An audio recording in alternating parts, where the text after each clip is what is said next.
Release, command, stay, praise. There you Okay. go. Release, command, stay, praise. Release, command, stay, praise. Okay, pause. Because Mayte, there is love, structure, communication, and discipline built into every command. This is how we create balance in our communication as well as our expectation for every dog. Boom. Half that back, half that forward. Boom. And it's funny because I didn't even see you like correct, and you just said you just communicated, stay, da da da, and I was like, oh, okay. And it's crazy because I have so many dogs. You don't think that you have to go, stay, stay, stay, okay, stay, stay, stay, heel, okay, like and it's a training of me. I'm blown away again.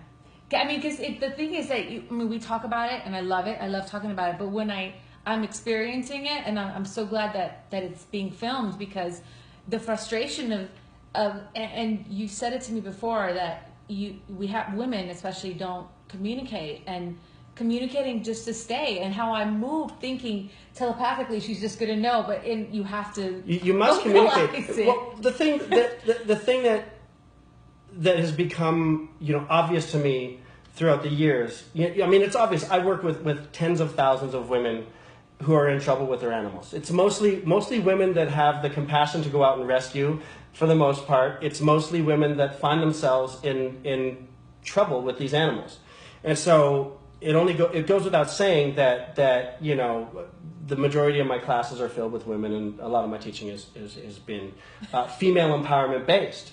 But it's very true to say that in my experience, a lot of time folks are having an expectation that an animal will listen, but failing to communicate prior to. And one of the things that you were doing a lot is you were moving your body without setting the expectation. You weren't asking her to stay. I know. And then folks, women, you guys can't get upset when the dog does something or when the guy does something if you didn't ask him not to.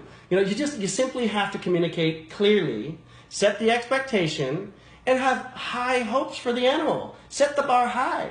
Yeah.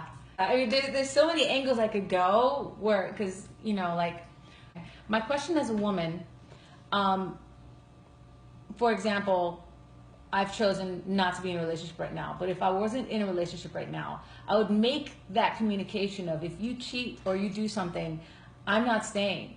And I guess it's through all my experiences in my life, but then with a dog, that my question is how to communicate that to the dog, and I guess it's through repetition and just. Well, let's break this conversation down a little bit. It sounds a little general, but let's put it like this. I believe what you're saying to me is that through your life experience in relationships, yes, that you have learned to stray away from unconditional love. And you've begun to put conditions on the type of love that you wish to receive and give, as well as a high expectation. So that if you're going to enter that next relationship, you're looking for a man who has certain quality traits that you need as an empowered, communicative, intelligent woman. Yeah. At the same time, you're looking at your animals, and you're realizing now that you've taken the approach of more of an unconditional love. Mm-hmm. And the only question I have for you, or anybody that's made that decision, is how is unconditional love working for you? How's it working for you? Not good. Right. I don't like being stepped on in my head. Just because the doorbell rang. Like, what is that? It also comes down to beginning to understand the messages that our animals are giving us when they're behaving in certain ways. I'm watching you work with her, and every time you reach to pet her, she's jumping up and down on her paws and moving her lips as if she's about to break her command and lick you. And so what this tells me is that in the past, when you've loved her, it's been an open door for her to do whatever she wants.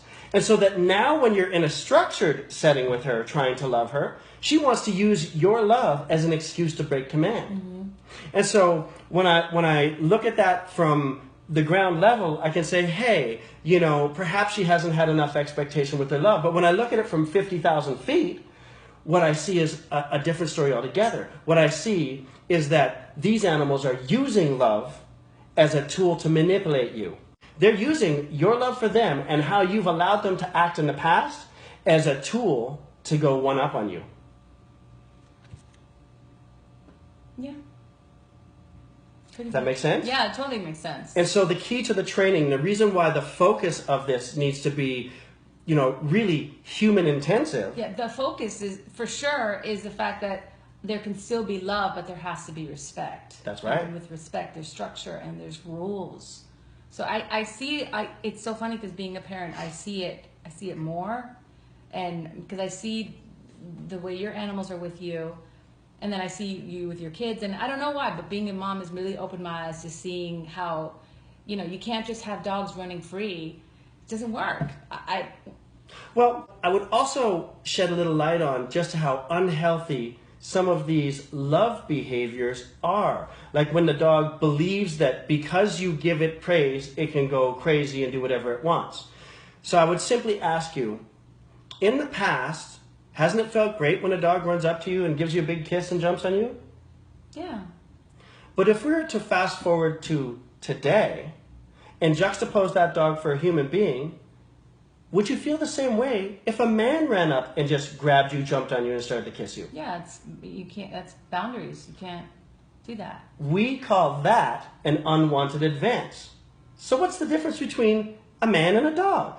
So what's the difference between the behavior of a dog running up to somebody, jumping on them and kissing them, and a human doing it? And if it's not okay for a human, then why is it okay for a dog? And why are we sending those messages to our dogs as if it's okay? Because you've got an 85 to 90 pound dog out there. Is it okay if she jumps on a little girl? No. But it's okay when you say good girl in the past for her to do so to you. So we have to begin to ask ourselves what messages we're sending and what behaviors, lifestyles we're modeling through our communication with our dogs. And this is why the work of rescue, the work of rehabilitation is so crucially and vitally important right now.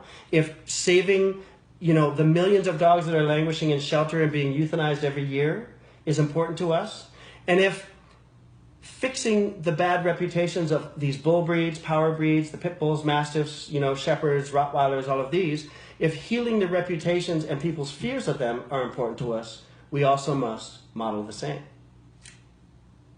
So it's been a great lesson. It's been such a pleasure hanging with you, Mayte. Love you.